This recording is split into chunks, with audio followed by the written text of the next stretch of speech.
I'm going to continue.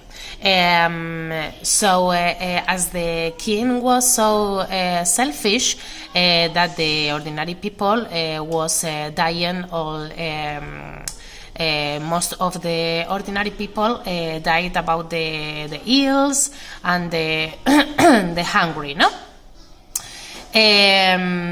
So the people rebelled and attacked the Bastille prison to get free all the prisoners that were there to alliance with them.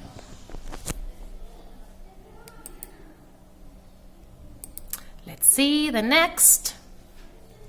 The monarchy was abolished. The king was killed in 1793.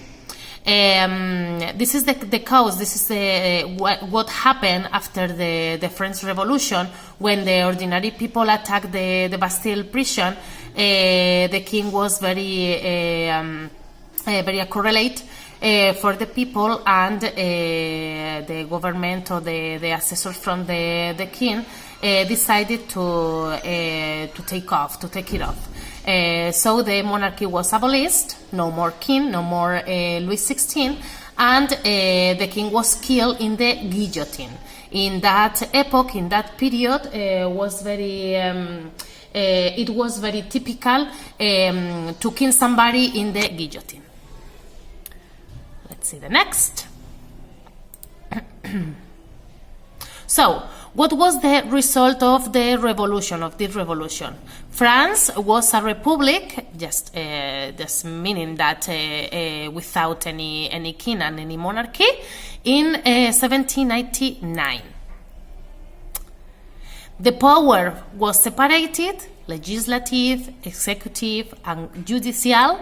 That means that when the King Louis XVI was ruled France, all the power ruled in him. I mean, he was ruled everything. Now, all the power was separated in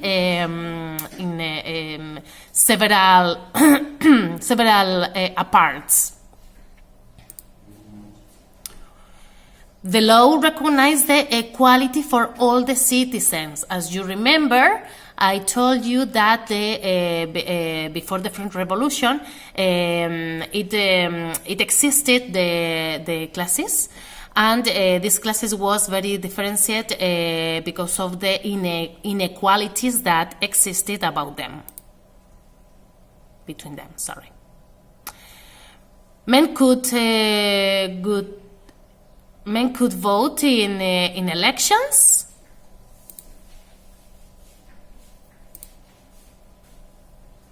And the French Revolution developed some central ideas: the liberty, equality, and the fraternity. These ideas represented now the democracy that we have in Spain. Well, something happened after the French Revolution. It was suddenly one person appeared in the history of France. This is Napoleon Bonaparte. Napoleon Bonaparte was a general from the military in the Republic, and he wanted to be the emperor from France. What happened with this man? As you can see, he was a military commander during French Revolution. He became emperor of France in 1804. He conquered a big empire, almost all Europe. And what happened in Spain? While Napoleon Bonaparte was conquered all the most part of Europe, in Spain, Carlos IV was the king. A king a little bit silly, because Manuel de Godoy was the prime minister, and Manuel de Godoy was the assessor, the first assessor from Carlos IV. All Spain was ruled theoretically for Carlos IV, but in the truth, the reality was Manuel de Godoy ruled Spain.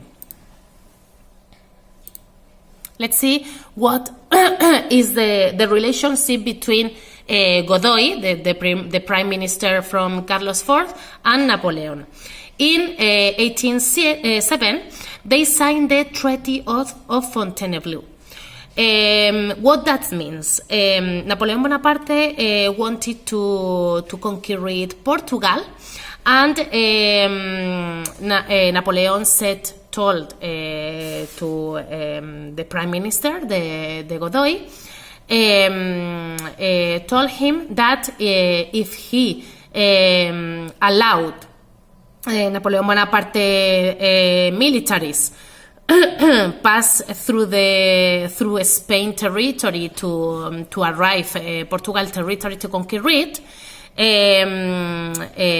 the prime minister has new nobilities, things, new privileges in France and from Napoleon Bonaparte, right?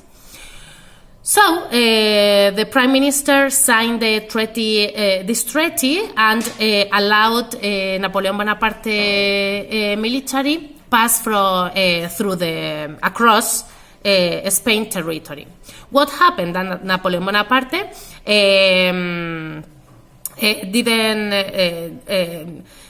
didn't continue with the treaty, and he wanted to conquer Spain also.